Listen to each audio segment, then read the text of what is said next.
Hello, good morning. അപ്പോൾ ഇന്ന് നമ്മൾ എങ്ങോട്ടാണ് പോകുന്നത് വിഷ്ണു? ചാക്കോസ് റെസ്റ്റോറൻറ്റിലേക്ക് പോവാണ് കേട്ടോ, ഫുഡ് കഴിക്കാൻ. ഇപ്പോൾ ഏകദേശം ഒരു 12:30 ആയിട്ടുണ്ട് സമയം. സോ നമ്മൾ അവിടെ പോയി ഭക്ഷണം കഴിച്ച് പിന്നെ പഞ്ചമിൽ പോകും അല്ലേ? അപ്പോൾ ഇന്നത്തെ കേരള റെസ്റ്റോറൻ്റ് ആണ്, പോയിട്ട് കാണാം. അപ്പം നമ്മുടെ ഫൗണ്ടൈനേഴ്സ് ഒക്കെ അല്ലേ? ഏത് ഫൗണ്ടൈനേഴ്സ്? മറ്റേ കളർ ബിൽഡിംഗ് ഒക്കെ ഉണ്ടാവുമല്ലോ, യെല്ലോ ഗ്രീൻ. അവിടെ ആ ഏരിയയാണ്, ആ ഒരു ഏരിയയിലേക്ക്. അപ്പോൾ അവിടെ പോയിട്ട് കാണാം. അപ്പം കാണാൻ പോകുന്ന 2 ചർച്ച് ഞാൻ ഓൾറെഡി ഒരു വ്ളോഗിൽ, ഇതിന് തൊട്ട് മുന്നത്തെ വ്ളോഗിൽ കാണിച്ചിട്ടുണ്ട് കേട്ടോ. ഇപ്പോഴും നമ്മൾ ഇതിലേക്ക് കയറാൻ പോകുന്നില്ല അല്ലേ വിഷ്ണു? കയറുന്നില്ലല്ലോ, നമുക്ക് പിന്നെ കയറാം. പിന്നെ ഇതിനായിട്ടൊരു ദിവസം വരാം. അപ്പം അങ്ങനെ കയറിയിട്ട് നമ്മൾ എന്തായാലും കാണിച്ചു തരും കാണാത്തവർക്ക്. ഓൾമോസ്റ്റ് ഗോവയിൽ വന്ന ആൾക്കാരൊക്കെ ഈ 2 ചർച്ചുകൾ എന്തായാലും കണ്ടിട്ടുണ്ട്. 2 ചർച്ചുണ്ട്, പിന്നെ മറ്റേ എന്താ പറയാ മ്യൂസിയം. ഇപ്പൊ കുറച്ച് ആൾക്കാരുണ്ടല്ലേ ടൂറിസ്റ്റ് ആയിട്ട്. നല്ല സീസൺ വരുമ്പോ നല്ല തിരക്കായിരിക്കും. ഓഫ് സീസണാണ് ഇപ്പൊ പോയിക്കൊണ്ടിരിക്കുന്നത്. ഓഫ് സീസണിൽ ഇത്ര ടൂറിസ്റ്റ് ഉണ്ട്. ഈ സീസണൊക്കെ സ്റ്റാർട്ട് ചെയ്ത് ഓഫ് സീസണിൽ ഇത്രയും ആൾക്കാരുണ്ട്. അപ്പൊ സീസൺ ആവുമ്പോ നല്ല തിരക്കായിരിക്കും.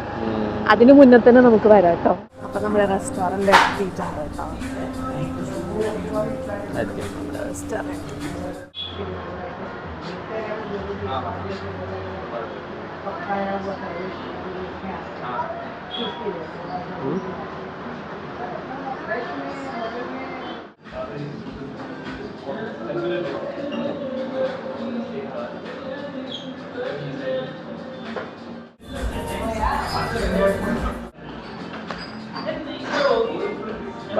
ഭക്ഷണമാണോ അതോ മറ്റേ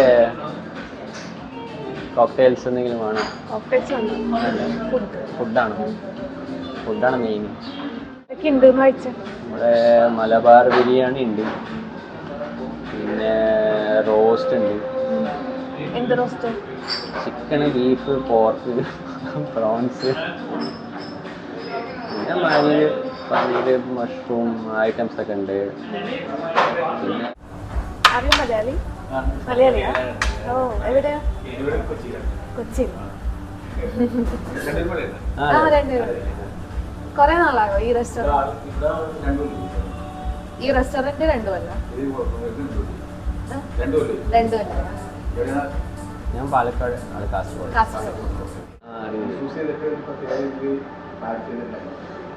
വീഡിയോ എടുക്കുന്നോണ്ട് കുഴപ്പമില്ല. ഓക്കെ. അപ്പോൾ ഫെനീൻ്റെ കോക്ടെയിലാണ്. ഫെനി നമ്മളെ മറ്റേ കള്ളില്ലേ, അതുപോലത്തെ ഒരു ഐറ്റമാണ്. മറ്റേ ആൾക്കോളാണ്. അല്ല, ഇപ്പോൾ ആവശ്യമില്ല. നിങ്ങളാണെങ്കിൽ വെയിലൊക്കെ അല്ലേ, കുറച്ചൊന്ന് ഭയങ്കര ഇതാവും.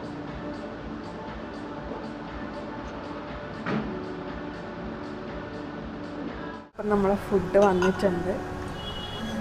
പ്രോൺസ് മീലാണ് ഓർഡർ ചെയ്തത്. പിന്നെ നമ്മുടെ ബീഫ് റോസ്റ്റും വന്നിട്ടുണ്ട്, പ്രോൺസും വന്നിട്ടുണ്ട്. ബീഫ് റോസ്റ്റ് ചെറുതായി പോയി തോന്നുന്നു. ചെറിയ ബീഫ്. മറ്റേ ചെമ്മീൻ പൊടി ഉണ്ട്. ചെമ്മീൻ പൊടിയുണ്ട്, ചെമ്മീൻ റോസ്റ്റും ഉണ്ട്. ഇത് ഇഞ്ചിപ്പുളി. എൻ്റെ അമ്മോ, ഇഞ്ചിപ്പുളി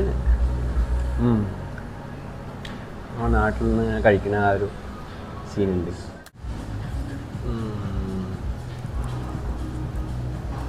എങ്ങനെയുണ്ട്?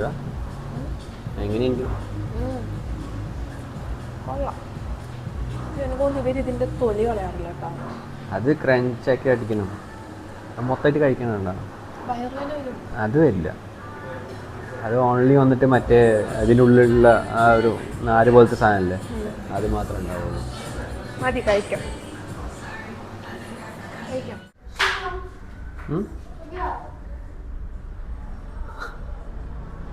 ഓ, ഇവിടെ മെമ്മറീസ് ഒക്കെ ചോദിച്ചില്ല കേട്ടോ നമുക്ക്. ഓ, ബെസ്റ്റ്. അതിൻ്റെ ഓരോരോ ഡിഷും ആരൊക്കെയാണ് ഓക്കെ. ഓ ഇത് കൊള്ളാലോ, ഈ മെമ്മറീസ് ഐറ്റംസ് ഒക്കെ അല്ലേ. ഓ ഇവിടെ ഇതിൻ്റെ മറ്റേ പഴയ ഫോട്ടോസ്. ഓ ആ ഇതാരാ ഇത് കുറേ കുട്ടിയത് പിടിച്ചടാ.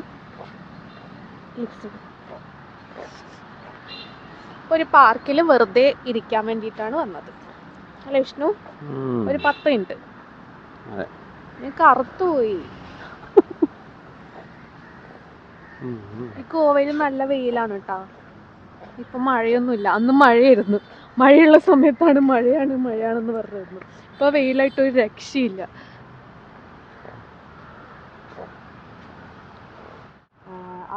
അവിടെ കണ്ടില്ലായിരുന്നു, ആ ചേട്ടൻ മലയാളിയായിരുന്നു അവിടെ ഉണ്ടായിരുന്നത്.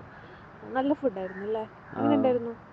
പിന്നെ മറ്റേ നമ്മുടെ ശരിക്കും ഒരു നാടൻ രീതിയിലുള്ള സ്റ്റൈലിലുള്ള ഒരു ഭക്ഷണമായിരുന്നു. മറ്റേ മട്ട റൈസ് ഉണ്ടായിരുന്നു, പിന്നെ ഇഞ്ചിപ്പുളി പായസം, ശർക്കര ഉപ്പേരി, പപ്പടം, അതെല്ലാം ഉണ്ട്. പിന്നെ നമ്മൾ ഓണത്തിന് വേണ്ടിയിട്ട് നമുക്ക് വേണമെങ്കിൽ സദ്യ ഇവിടുന്ന് ചെയ്യായിരുന്നു. അപ്പോഴത്തേക്ക് നമ്മൾ അതെ അവര് പറയുന്ന 1 വർഷത്തിന് മുമ്പ് തന്നെ വന്നിട്ട് ബുക്കിംഗ് സ്റ്റാർട്ട് ചെയ്തിട്ട് ആൾക്കാർ വന്നിട്ട് ഒരു 250 പേരൊക്കെ ഉണ്ടായിട്ട് ഓൾറെഡി അത് ഫില്ലായി എന്നാണ് അവര് പറയുന്നത്. അത്രയും നേരത്തെ തന്നെ 1 വർഷം എന്നൊക്കെ തള്ളല്ലേ. ആള് പറയണ്ടായിരുന്നു 1 വർഷം ആള് 1 വർഷമാണോ 1 മാസമാണോ അറിയില്ല. 1 മാസമായിരിക്കും. 1 മാസം എന്നായിരിക്കും. 1 വർഷത്തിന് മുന്നേ ബുക്കായി എന്ന്.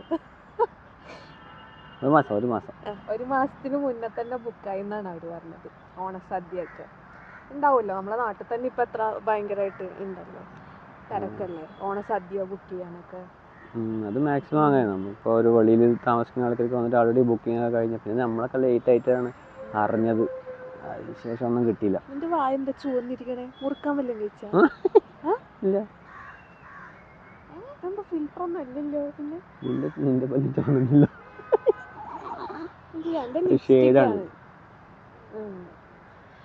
അപ്പം അതുകൊണ്ട് ഡീറ്റെയിൽസ് ആയിട്ടൊന്നും കൂടുതലായിട്ട് എടുക്കാൻ പറ്റില്ല. ഒന്നാമത് ഭക്ഷണം വന്നു, പിന്നെ ഭക്ഷണം എടുക്കണോ അല്ലാതെ കഴിക്കണോ വീഡിയോ എടുക്കണോ അവരോട് സംസാരിക്കണോ എന്നൊന്നും മനസ്സിലാവാത്തത് കൊണ്ട് കഴിക്കാന്ന് വിചാരിച്ചു. നല്ല വിശപ്പ് കഴിഞ്ഞു. പിന്നെ കുറെ നാളെ അങ്ങനത്തെ നാടൻ ടൈപ്പിലുള്ള ഞാൻ കുക്ക് ചെയ്യുന്നതും വിഷ്ണു കുക്ക് ചെയ്യുന്നതും ഫുഡ് മാത്രമല്ലേ നമ്മൾ കഴിക്കാറുള്ളൂ. അപ്പം അത് കഴിച്ചപ്പോൾ ഒരു സന്തോഷമായി, സമാധാനമായി. ഇനി ഇവിടെ വരുന്ന സമയത്ത് വേണമെങ്കിൽ ചിലപ്പോൾ പോവാല്ലേ നമുക്ക്. നെക്സ്റ്റ് ടൈം വരുന്ന പഞ്ചമിലേക്ക് വരുന്ന സമയത്ത് അങ്ങോട്ടേക്ക് പോവാം. അങ്ങനെ ഡിഫറെന്റ് റെസ്റ്റോറൻറ്റ്സ് ട്രൈ ചെയ്യാം. നിങ്ങൾക്ക് ഇഷ്ടമുള്ള ഏതെങ്കിലും നമുക്ക് ഗോവയിൽ കാണണം എന്ന് ആഗ്രഹമുള്ള സ്ഥലം വന്നവരായിരിക്കും. ഓൾമോസ്റ്റ് എല്ലാ ആൾക്കാരും ഗോവയിൽ വരാത്തവർ വളരെ കുറവായിരിക്കും. എന്നെപ്പോലെ കുറച്ച് ആൾക്കാരുണ്ടാവും. ഞാൻ വന്നിട്ടില്ല ഗോവയിൽ. ഞാൻ ഗോവയിൽ പോയിട്ട് കേരളത്തിൽ തന്നെ കംപ്ലീറ്റ് ആയിട്ട് കണ്ടിട്ടില്ല. അപ്പം അങ്ങനത്തെ ഒരാളാണ്. അപ്പം അതുപോലെ ഉള്ള ആൾക്കാർക്കൊക്കെ ഗോവ കാണാൻ ആഗ്രഹമുണ്ട് എന്നാണെങ്കിൽ ഇങ്ങനെ ഒരു കമൻറ്റ് ചെയ്ത് കഴിഞ്ഞാൽ നമ്മൾ അവിടെ പോയി വീഡിയോ എടുത്ത് ഇടുന്നതായിരിക്കും അല്ലേ വിഷ്ണു? പിന്നെ മാക്സിമം വന്നിട്ട് നാട്ടിൽ നിന്ന് അല്ലെങ്കിൽ വേറെ സ്ഥലത്തു നിന്നൊക്കെ വരുന്ന ആൾക്കാർ വന്നിട്ട് മാക്സിമം പബ്ബും ബീച്ചും മാത്രം കറങ്ങിയിട്ട് പോകും. കൂടുതൽ ആൾക്കാരും ഈ പബ്ബും ബീച്ചും മാത്രം. നമ്മൾ ഫസ്റ്റ് സ്റ്റാർട്ടിങ്ങിൽ വരുന്ന ആൾക്കാർ ഇപ്പം ഗോവയിൽ വരുന്ന ആൾക്കാർ തന്നെ കണ്ടിട്ടുണ്ടാവുക ഈ കുറച്ച് ജസ്റ്റുള്ള ആ ടൂറിസ്റ്റ് പ്ലേസസും ഇതും മാത്രമായിരിക്കും. പക്ഷെ ഗോവയിൽ വേറെയും കുറേ സൈറ്റ്സ് ഉണ്ടല്ലോ. ഗോവയുടെ ഈ ടൂറിസ്റ്റുകൾ കാണുന്നതല്ലാണ്ട് വേറെയും ഒരുപാട് സൈഡുകളുണ്ട്. പിന്നെ കുറച്ച് പേര് മാത്രമാണ് റിസർച്ചൊക്കെ ചെയ്തിട്ട് പിന്നെ കയാക്കിങ്ങും പിന്നെ ഹൈക്കിങ് പിന്നെ ഓഫ് റോഡ് ബൈക്സ് ഉണ്ട്, ട്രെക്കിംഗ് ഉണ്ട്, പിന്നെ മറ്റേ ബട്ടർഫ്ലൈ ബീച്ച് സൗത്ത് ഗോവയിലൊക്കെ വന്നിട്ട് അങ്ങോട്ടും ഇങ്ങോട്ടൊക്കെ പോകാറുണ്ട്. അപ്പം അങ്ങനെ കമൻറ്റ് ചെയ്യട്ടോ. നിങ്ങൾക്ക് കാണണം എന്ന് ആഗ്രഹമുള്ള സ്ഥലം കമൻറ്റ് ചെയ്ത് നമ്മൾ അവിടെ പോകുന്നു, വീഡിയോ എടുത്ത് ഇടുന്നതായിരിക്കും. കുറച്ച് നേരം ഇരുന്നിട്ട് പോവാം. ഏത് ബീച്ചിൽ പോകണം? ബാഗ ബീച്ചിൽ പോകണോ? വേറെ ബാഗയുണ്ട്, പിന്നെ ആരംബോൾ, അഞ്ജുന ബീച്ചൊക്കെ ഉണ്ട്. മറ്റേ ഫോറിനേഴ്സൊക്കെ വരുന്ന. അപ്പോൾ ഇത്രയേ ഉള്ളൂ കേട്ടോ ഈ വ്ളോഗ്. ആ ബാഗ ബീച്ചിൽ പോകുന്ന വ്ളോഗ് ഒരു സെപ്പറേറ്റ് ആയിട്ട് ഫ്രഷ് ആയിട്ട് എടുക്കാം. ഇതെനിക്ക് ഇത് നമ്മൾ ഇവിടെ വെച്ചിട്ട് സ്റ്റോപ്പ് ചെയ്യാം. എന്നിട്ടൊന്ന് ഫ്രഷായി കുറച്ച് നേരം റിലാക്സ് ആയിട്ടാണ് പോകുന്നത്. അതൊരു പുതിയ വ്ളോഗിൽ സ്റ്റാർട്ട് ചെയ്യാം അല്ലേ വിഷ്ണു? പിന്നെ അപ്പോൾ എല്ലാവരും, ഞാൻ കഴിഞ്ഞ വീഡിയോയിൽ പറഞ്ഞിട്ടില്ല കേട്ടോ, ലൈക്ക് ചെയ്യാനോ ഷെയർ ചെയ്യാനോ ഒന്നും പറഞ്ഞിട്ടില്ല. പക്ഷേ എല്ലാവരും ലൈക്ക് ചെയ്യുക, കമൻറ്റ് ചെയ്യുക, സബ്സ്ക്രൈബ് ചെയ്യുക, പിന്നെന്താ ഷെയർ ചെയ്യുക. അതെ മറത്ത് ഷെയർ ചെയ്യുക. അത്രേ ഉള്ളൂ, അവർക്ക് അതാ ചെയ്യാൻ പറ്റുള്ളൂ. ഇത്രയും ചെയ്യുക. കമൻറ്റ് ചെയ്യണം എല്ലാവരും മറക്കാണ്ട് കമൻറ്റ് ചെയ്തോളൂ. അവരോട് കമൻറ്റ് ചെയ്യാൻ പറയടാ. കമൻറ്റ് നെഗറ്റീവും പോസിറ്റീവും എല്ലാം കൂടി അങ്ങോട്ട് നെഗറ്റീവ് വേണമെന്നില്ല കേട്ടോ, എനിക്കിഷ്ടമല്ല. വിഷ്ണുവിന് കുഴപ്പമില്ല, ഹാൻഡിൽ ചെയ്യാൻ പറ്റും. എനിക്കിഷ്ടമല്ല നെഗറ്റീവ് ഇടരുത് പ്ലീസ്. അത്രേ ഉള്ളൂ. സമാധാനത്തായ വ്ളോഗ് കഴിഞ്ഞു. അപ്പം നമ്മൾ bye, see you. Vishnu bye. By.